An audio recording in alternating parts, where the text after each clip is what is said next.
if you're doing 200,000 transactions a month, a third of that you're paying $200,000 in fees. But there is more than ATMs. We have Vince Mosca with ATM Pros. But what problem in the ATM space did you see first? The one that made you say, I can fix this. I guess you just said that, right? In your ATM IA session, you talked about using AI to replace hours of manual prospecting. Can you walk us through what AI prospecting actually looks like in practice?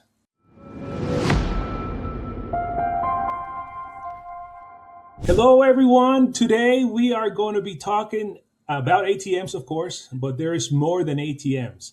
We have Vince Mosca with ATM Pros and co-founder at Highly Analytical. Before I get started, Vince, tell us something about your ATM world, and then we can go from there. I started out being in the right place at the right time. And I think if I could share anything with your viewers, always have your radar up. I was sitting in a room with a guy I had known since the fourth grade.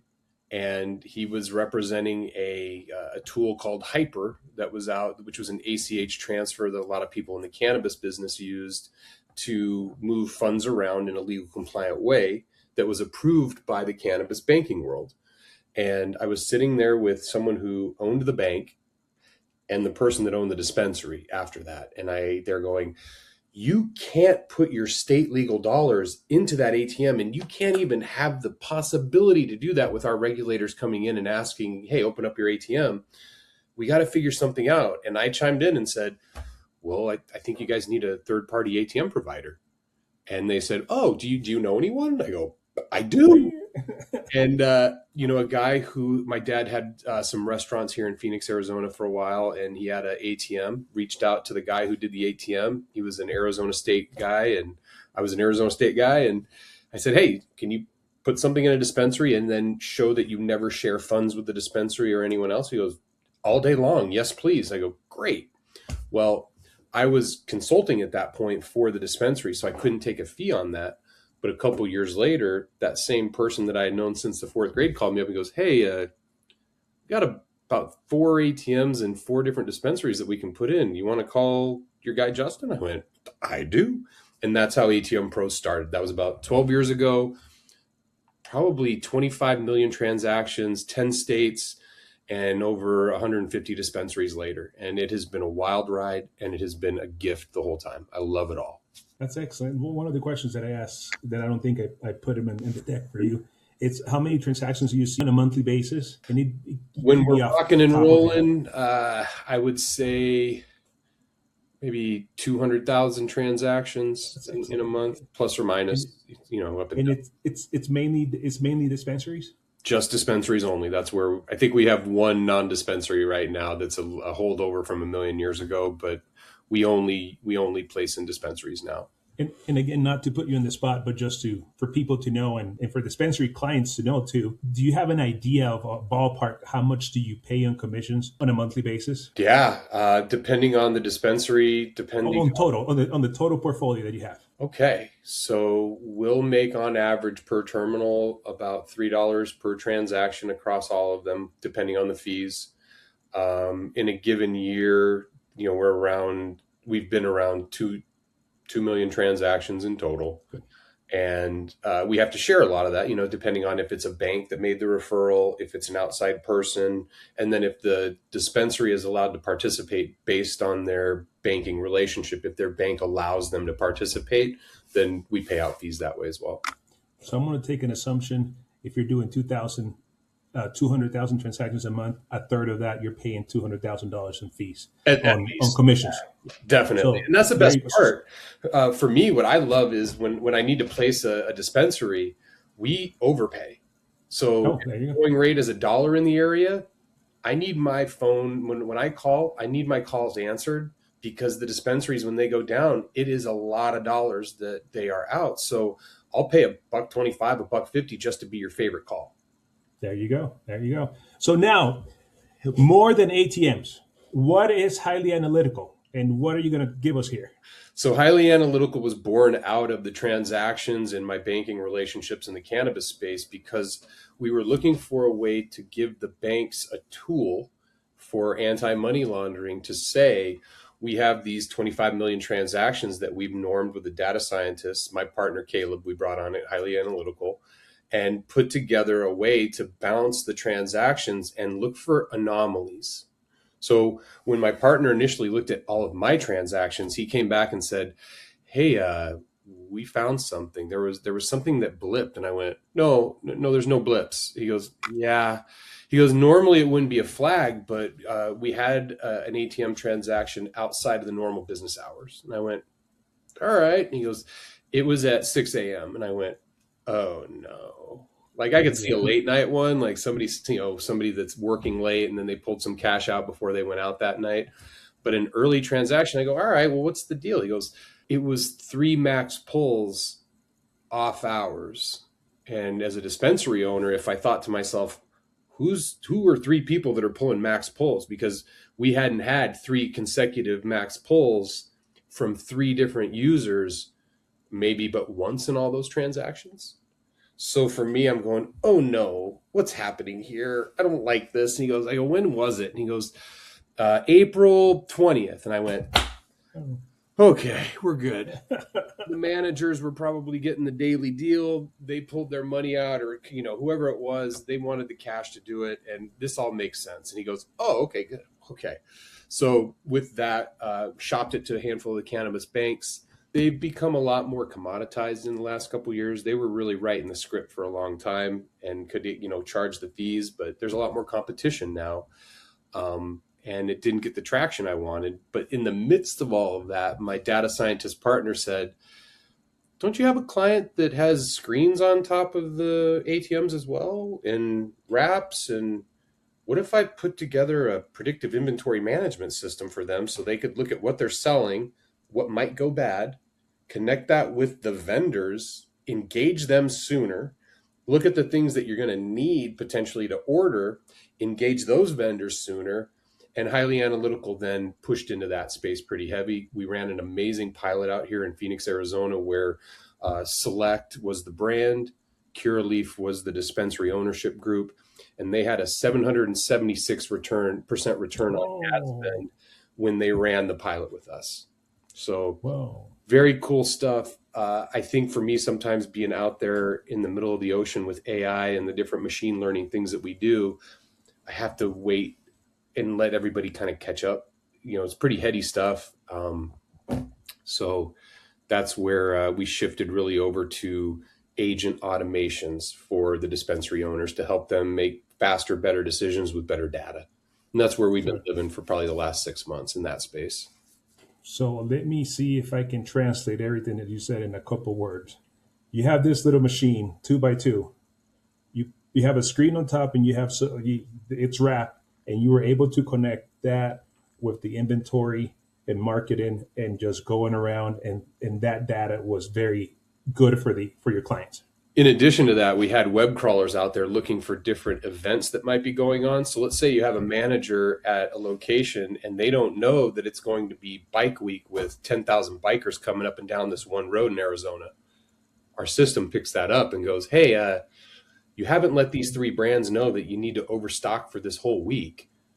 You might want to do that now. So it really helped the dispensary owners not be so dependent on their purchasing managers, because now we had an eye in the sky, Vegas style, going, oh, hey, you need to blow that stuff out right now because it's going to go bad in a week. Let the vendor know to run an ad on the screen that you're doing buy one, get one right now. System would package it up, send out the package to the vendor. They accept it. They run the ad. We hopefully move through the product. Dispensary's happy, and then they're not just throwing product away. That's excellent. So is that just in Arizona right now, or is it outside? We're national with it. We ran another pilot in Long Island. And for me, I think with the industry, with cannabis right now, what's been hard is most of the owner operators out there are drinking from the fire hose. And even though this is something that will really help them, I think probably in this next year, they'll be at a point where they're tight enough with their numbers, a lot of them, to be able to take advantage of this versus it slowing them down. Even though it is very much self-serve, it's hard to get in front of new people to say, hey, look at this. So yeah, that's why it's good to come on podcasts like this and share the good word, right? Yeah.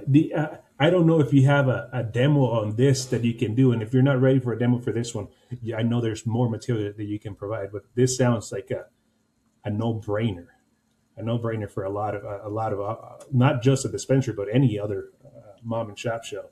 The beauty too Shop. now, where we can change things up, we don't have to put it on our platform anymore. And that's one thing that I think the owner operators were a little nervous about, like saying like, hey, you're going to take my point of sale data outside of my walled garden. So what I've done is we've really shifted into, let's build where you're at. So if you're on Google or Microsoft, great. We are going to use those tools behind that huge security firewall. We'll build with the tools that you already have. And that was a little bit of what I shared at the ATMIA conference, which was, you have a ton of tools right now, and now you can plug them in together and they can do things for you and kind of be this separate brain. We're able to do that more in a bespoke way for each client now, instead of them putting them on a specific platform. Yeah. Let me ask one of these questions, and then we'll talk about agents, because agents is something that's very interesting. You work across partnerships and analyticals, and now AI-driven ecosystems. What originally pulled you toward applying AI inside the ATM industry? You answered the question, but there's more there, because I think it's not just that you just saw an ATM dispensing cash and you're like, oh, I guess I can do AI now.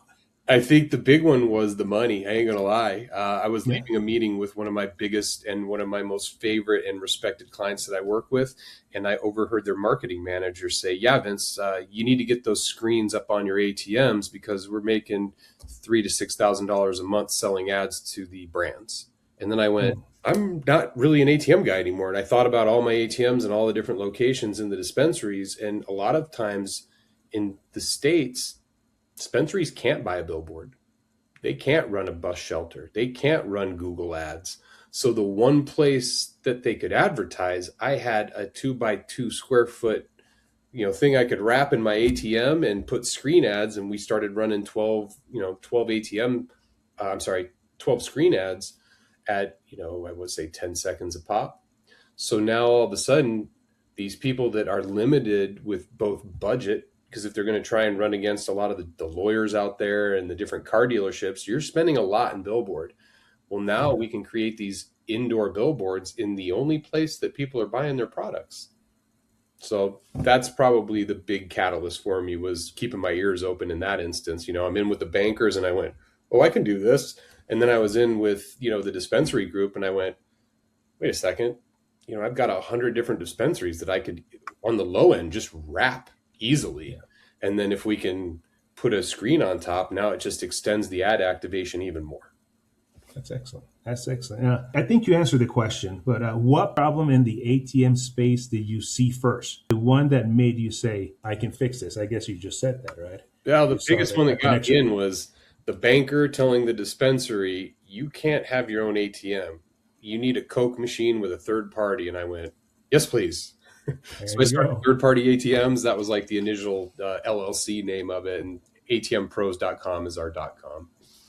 There you go. And in your ATM IA session, you talked about using AI to replace hours of manual prospecting. Can you walk us through what AI prospecting actually looks like in practice? Sure. Yeah. Is it okay if I share my screen? Go for it. All right. Do you still see my screen? Yep. Perfect. I would highly recommend Perplexity. Now, I'm in Perplexity Max, which is a little spendy, but if you are willing to take the leap with Perplexity, it will, once you plug everything in, it will create a draft email for every single email that comes into you. It will look at the entire thread. It will look at every email that you ever wrote, and it will give its best guess on what you would like to reply. Just with that email automation, it's given me back about 10 hours a month at least. But when I look at different ways to prospect, I would say give me 30 new businesses. And it doesn't care about spelling too, so everybody you're fine. Be gentle with me. Let me correct that.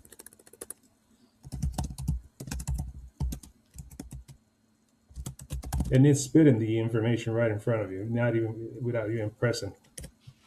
So now we're looking for 30 new businesses that may need ATMs in the Phoenix metro area. So it'll give me just ideas now. So independent bars on Roosevelt Row. That is downtown. That is the Phoenix Arts District. I love it. They do First Fridays down there where they close off the streets and all the local artists come in. And I have not gone down there to pitch anybody. There you go. So this is life, guys. This land belongs to Vince. Don't be touching it.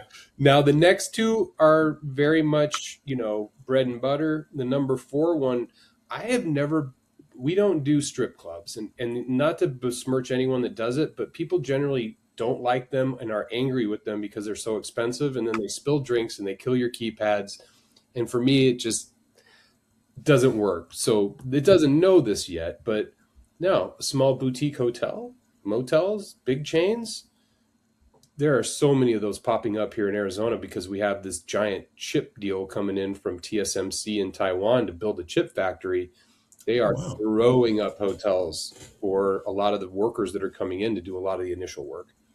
And then with the event venues, I actually did put out a bid to the city of Mesa recently, and they had an event venue requirement. And some of the great places that they host, again, are areas that the quinceañeras and weddings and different things could be a part of. So with this one, let me get out of here and I'll stop sharing my screen here. But just in that quick example, it kind of gave me a little bit of a go for it, Vince. And that's how I use it, because the ideas are out there. But once you see it in a way, now I can't unsee it. And it's going to be an itch in my brain. And I'm going to reach out to some friends. I have an insurance agent friend who is right down there on Roosevelt Row. And maybe I could put an ATM on his property. He charges for parking because it gets so busy down there now. So maybe I put an outdoor ATM. I never even thought about doing that until the podcast. So thanks, Franco. There you go. No royalties, but just a good handshake. Just if I get it, though, I'll definitely put you on. We can come back and just follow up. You just put it down in the comments and the show. Hey, we made it. We made it. You can do it too. This is the one thing that interests me the most, because I think it's very possible. I just don't know how, and I don't know if you know how. You talked about SOP brains plus ticket triage using an AI to reduce repeat dispatch and speed up fixes. Tell me how, because I want to tell my technician, you don't have to call me. You don't have to call the customer service. This little phone number that you call, or this little agent, will tell you what to do. All right. I'm going to show you and the viewers right now what I would do if I was posed that on the fly here. Let me share my screen again. So I would say most people are on Google in some fashion. And I'm going to recommend something that comes along with the Google suite called Notebook LM. So right now, just as an example, I brought in the entire ATMIA global list of who's in the ATMIA, and then some other articles that they put out. So now all of a sudden I can create all of these really cool tools, and I can create this little directory to talk to, like my own private chat GPT. So what I would say is if you have SOPs, you drop them right into Google Notebook LM. If you have a frequently asked questions by all of your techs, you put it right in here. So now all of a sudden you can come over and let me show you a little picture. So I just got a phone call from one of my merchants saying that we have a D1706 or D2500. There you go. So you would be able to jump into this. Let me close this one out. So I would say D2500 error. How do I address? Now, I'm not sure if I have the Gen Mega codes in here, but it may pull up a bunch of people that I can talk to or ask. With those ones, I will generally go to, you can go to the Google AI with Gemini right now. But if you wanted very specific things, so now it's asking me, all right, who do you want to look at? Gen Mega? Okay, yeah, it's a Gen Mega. And this is because you have trained this, or this is because of the seed that you put on it? That's the cool part about Notebook LM, because now it's also like looking out there in the world too. So I'll add web sources to it. It's looking for key contacts. Now it may line me up with people like this. Oh wow! So now I can Because call. you write it right to the right person to call. Yeah, or I can say, what's the technical number for Gen Mega? Wow. But you could create this with all of your SOPs, all of the people. You could create your own phone directory for your company. And then now you have your own chat GPT that your techs can use instead of calling it. The big one I'm seeing is for for the HR component of big ATM companies, because it's like, hey, how much time do I have off? Or, hey, what do I do if I'm sick? What about bereavement pay? Great. You put your employee handbook on there and you can save your HR a call and an email. I don't know, let's say 4 of them a week, make it a 10, 20-minute conversation. All of a sudden you gave back your HR person a couple hours a week, and then you multiply that out by the year. It's those little cuts that get you operationally if they can self-serve privately because they have their own agent that they're talking to. Yeah. So it kind of takes away that thing of like, oh God, I got to call my boss. I know it's a D2500, but is it a bill jam? God, I'm on my 3rd week here and I'm stressed out. This gives a really nice pressure valve for people to have a third-party expert to talk to, maybe than their boss. Or you can make your own notes in there and go, hey, when it's a bill jam and a high sung, make sure to unplug this and move this around, and then check the backside of it too. Now, all of a sudden, that goes into their brain for the future. So they're teaching and learning themselves as they go too. Well, all this, they can do it with an app, or they have to go to the browser on their phone? Right on the phone. You can go to Google Notebook LM if you wanted to use that platform.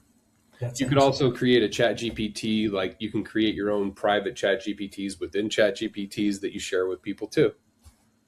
And are those on the paid feature or are those on the free feature? Because I think you mentioned that. I think the Notebook LM version that I'm on right now is like the $20 a month version to get all those features. So it's nothing. Yeah, it's not bad. In the chat, just imagine. I think you can do it on the $20 version where you can share, block instances that you want to wall off for people too. And then it keeps their conversation. So now all of a sudden it can revert back and go, oh yeah, you called your boss, 3 weeks about, or you asked me 3 weeks about, go, but hey, remember when you're on the highest song, whatever, you got to flip this switch first. And then it'll give you like the little tribal knowledges and things that like you picked up along the way that you wanted to remind yourself too. Nice. And now I don't know if I'm thinking too far ahead or if it's real. Is there a voice command that you can actually talk to it as well? In the Notebook LM, that center feature you can talk to. ChatGPT the same. And is there a feature where I can create a phone number that my customers can call? So now all that is filtered that way, and then I don't need to call somebody. I don't need to. And if we're not there, if you don't know, that's okay. But I think it just like the big picture for a single operator, that their phone will be ringing off the hook on 420 if we have a processor going down, that this can blast any phone call and say, hey, there's connectivity issues or VPL is down or whatever. I think for me, you've stumbled upon a really important piece of what we do too, which is keeping a human in the loop. In those instances where they're having a crisis, I want them to hear my voice. Now, if it's during, if it's not a crisis, I can give them the tools to self-serve and maybe decrease maybe 30% of the calls that I get if someone's willing to do that. That's usually the goal. But for me, I mean, we run Gen Mega 2500s across the board. We place 2 at every location, and I might get a call once a month. I love my partners. Like you want them to call you. They're perfect. My team that I work with on the ATM side, I never have to worry, and they're excellent at their job, and I keep them out of having to field those calls, because a lot of the field rep ATM guys who are owner operators, I'm kind of a little bit of an outsider. I'm a little bit of the city boy with them, because yes, I've touched machines, I've lifted machines into trucks, and I know some general stuff, and I know the fixes that I get the calls for, but put me out there and actually say like, hey, Vince, do you sync redheads here? Or how are you going to secure this? I go, oh, I better call Johnny. But in that instance, I might have trained a chat GPT on the conversation with him at that point. So I think I answered that. I kind of went a roundabout way, but No, I'm just amazed because in my mind, if I had you next to me, I'm like, I want you to do your best. And if your best is to find opportunities through a conversation, like you mentioned with the bank, it's like, hey, I don't care if you don't know how to install a machine, that we could hire somebody to do that. You yeah, know what I mean? it's been nice because I keep my ears open and I've been able to, quickly help especially on the dispensary side because of our relationships with the banks now. That's how we really got started. People would come to us and say, we really need bank accounts. And the bank would say, great, we're going to put you on I go, I can put you on the top of the stack. They go, well, we've been trying to get in with, Safe Harbor for a couple of months now. And I go, great. If you have a third party ATM agreement and you're not putting your cash into your ATM and trying to drop it into their bank, you go to the top of the stack faster, especially when I email it over. And that really worked because it kept the bank safe and it set the rules of engagement for the dispensary. And then it also allowed the bank to make money on that from us. And then they could decrease the fees that they charge their clients as a result. So it really helped everyone by kind of weaving the ATM in because it gave the safety and it gave the bank an additional revenue line. And future retention as well, because once the banking is open, if they have a sticky relationship, they're not going to go away. It is interesting because I would get the call and say, hey, we're going to be looking at another ATM provider. And I go, oh, your brother-in-law, huh? Okay, you're a new manager. Gotcha. No, oh, cool. So call your CFO real quick and let him know that you're going to be pulling out of the program and you're going to be doing your own ATMs and they're going to have to change banks. And for a cannabis company to change banks, I wouldn't marry anybody. So I hope that conversation goes great with the CFO. I'll give you his phone number if you want it or her phone number. Good luck. And make sure your brother-in-law doesn't slip up and tell him that you guys are in cahoots. So good luck. There you go. And we have all gotten that conversation. We have all gotten into that conversation. Yeah. They're going to pay me more. But this is the first time that they're working this. How can AI help operators who rely heavily on third-party techs or vaulting teams? You mentioned a little bit in there, but I think since you mentioned that you work with different group of people, are you using this tool for third party? I am. I will share my screen one more time here. This is one of my most proud builds that I've created. I don't think I express myself a lot, but I'm pretty excited when I talk to you and all the information that you give me. It's like, all right. Awesome. Oh wait, this isn't it. I'm so sorry. Oh boy, come on, Vince. No. There we go. I created the ATM triage system,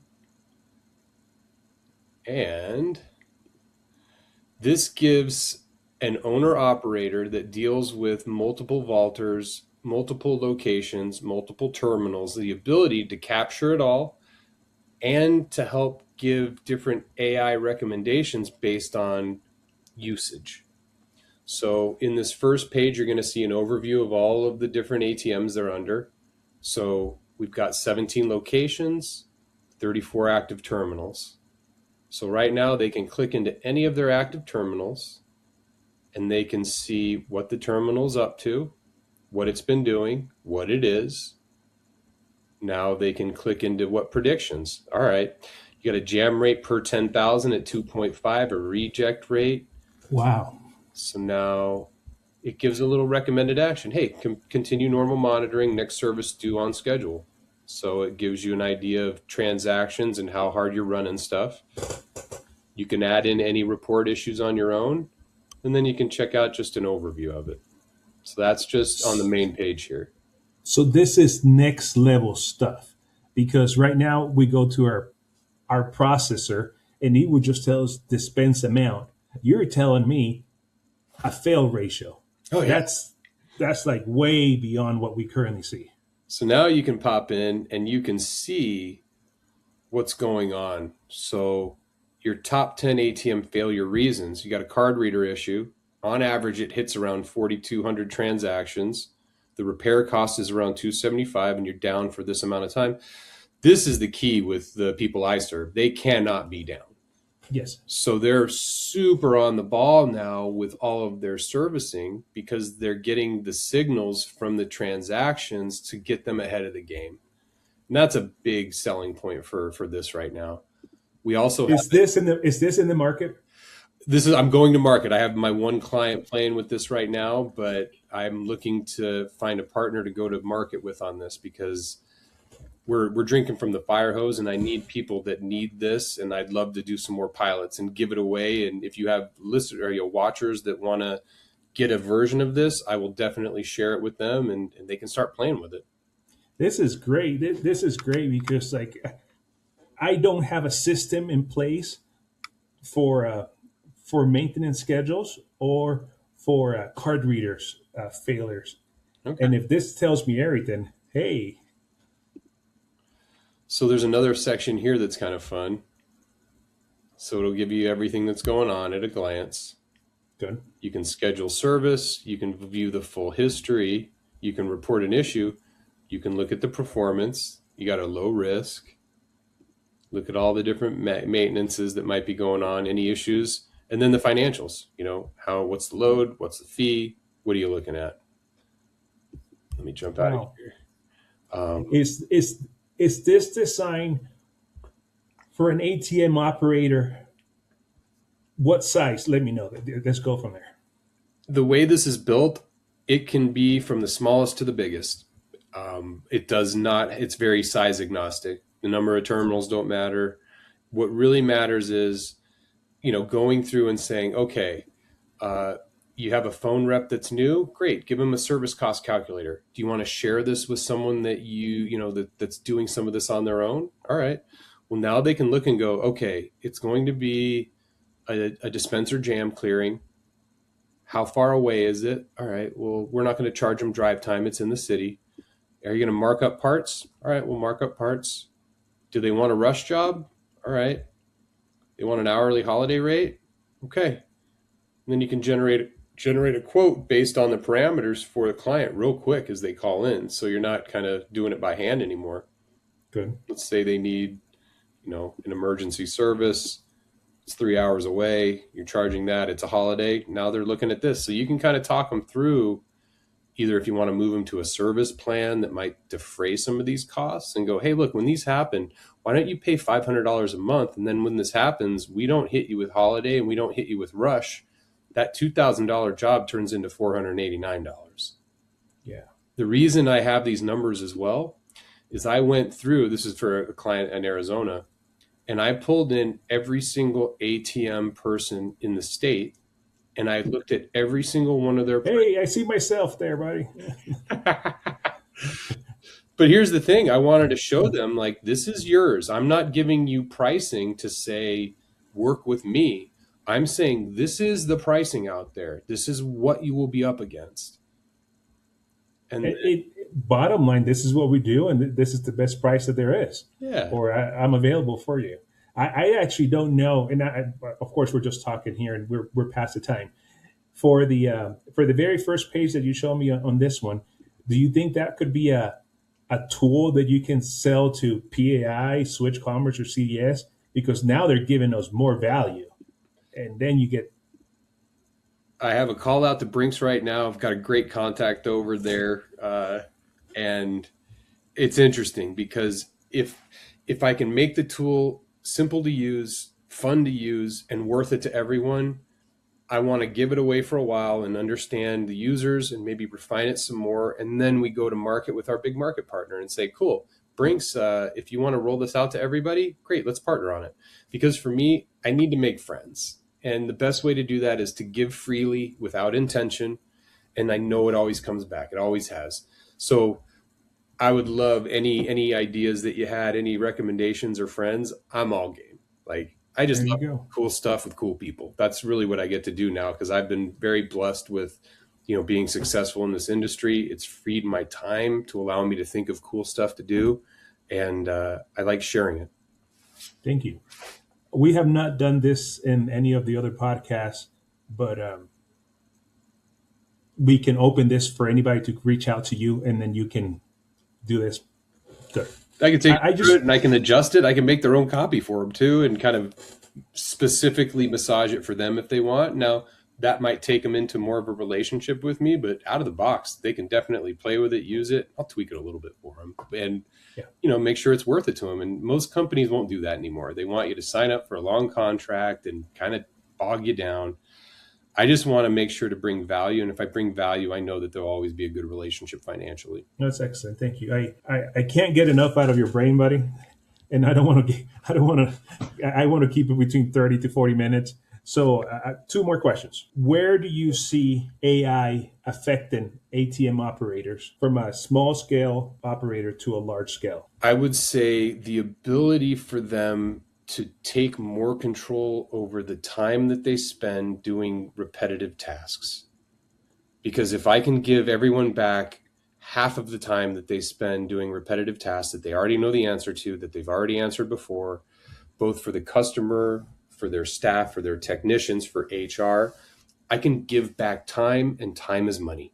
And people will be able to count that and go, man, I don't have to write my emails anymore. There's always a draft and it's better than anything I normally write. Yes, please sign me up for that, Vince. And then show me other cool stuff to do. That's really who I am now. I'm really a consultant for either the owner operator, hell, even a technician that just wants to put something fun together for themselves to use out in the field. I'm looking for as many use cases as I can.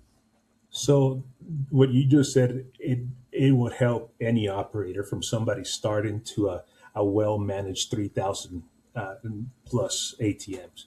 This is cool. I'm sorry, two more questions. Where can people hear from you or get to know you? And then the last question, I think, is something important that you already talked about. I would say vincemosca.com is a great place to start. I've got that one out there floating right now in a private site, so your viewers would be the first ones to get to it. I haven't published it yet. This is spiraling off of Highly Analytical. Find me on LinkedIn. That's probably the best way. And then, or come through the show somehow. Success. Some people measure success by the amount of transactions, the amount of ATMs that you have out there. How does Vince Mosca measure success, and how do Vince Mosca gives out some of that to others, even though you gave us a lot right now? I would say to someone either starting out or they've been in the business 25 years, it's all about time. If I can give you back time for the new operators, that means you can be out there shaking hands and meeting people more. If you're a top end operator like Sal out in Florida, he's a behemoth. Well, now he's got all of these different people in all of these different roles. He's got role expectation. What's a good job? What's a great job? He is lined up from soup to nuts on how an ATM empire runs. Yeah. But I can only imagine how taxing that is on him. Now, I bring that up because I know he's using AI and he's got some really smart people around him, because it's the time. He needs to be out there at the ATMI giving presentations like he was. And if you're trying to run your business because you're dealing with fires all the time, it doesn't afford you the time to do that. Vince, thank you. There is so much that I can get out of you, and I hope that we get you back, because it's special, all the information that you provide. This has been amazing. And normally I stumble all over my words, and I feel like I did a lot better this go around. Thank you for coming to my session at ATMIA too. It was great to see a friendly face out there. No, it was good. Thank you.